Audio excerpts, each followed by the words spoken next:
किस्मत की लकीरों से। ए हमर टमाटर साली जी, ई तू का बोलत बाड़ी कि हम तोहरा के मिलले बानी। तू अपना बहन के घर काहे उजाड़े में लागल बाड़ी? काहे तू ओकरा सौतीन बनत बाड़ी? बोला, हम तोहार बहनी से जरूर बता दे बैगन से कि हमके ई फसावत रहली, समझला कि ना?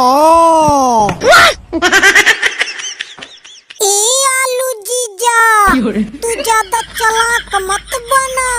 चालाक हम भी बता दे कि हम अपना जीजा के बच्चा की माँ बने बाड़ी हई। तो फिर का करबा? लात मार के तोहरे के निकाल दई दीदी हमार बैगन। का करबो?